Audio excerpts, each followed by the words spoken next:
எதற்காக சொல்லப்பட்டது?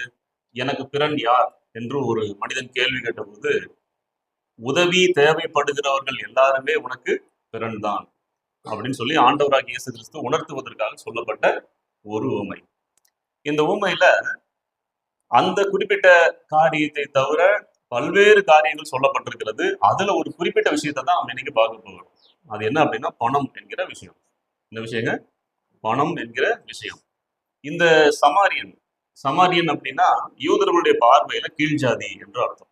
யூதர்களுடைய ஏன் கீழ்ஜாதி அப்படின்னா அவங்க யூதர்கள் தான், ஆனா வேற மனிதர்களோட கலந்து பிள்ளைகளை பெற்று ஒரு கலப்பின மக்களா உருவாயிட்டாங்க. அதனால யூதர்கள் நீங்கள் கலப்பின மக்கள் ஆகவே எங்களோடு கூட இருப்பதற்கு தகுதியற்றவர்கள் என்று ஒதுக்கி தள்ளப்பட்டவர்கள் தான் சமாரியர்கள். இதுல ஒரு சமாரியன் தன்னிடத்தில் இருந்த பணத்தை எப்படி கையாண்டான், எப்படி செலவழித்தான் அப்படிங்கிறதையும் ஆண்டவராகிய இயேசு கிறிஸ்து இதுல தெளிவா சொல்லி கொடுத்திருக்கிறாரு. அதான் நமக்கு ரொம்ப முக்கியமான காரியம். இந்த 2 பணம் என்று சொல்லப்பட்டிருக்கிறது பாருங்க. நீ இவனை விசாரித்துக்கொள், அதாவது இரண்டு பணத்தை எடுத்து சத்திரத்தான் கையில் கொடுத்து என்று சொல்லப்பட்டிருக்கிறது பாருங்க. அந்த 2 பணம் என்பது யூதர்களுடைய பார்வையில 2 தெனாரியன் என்று அழைக்கப்படுகிறது. நாம் எப்படி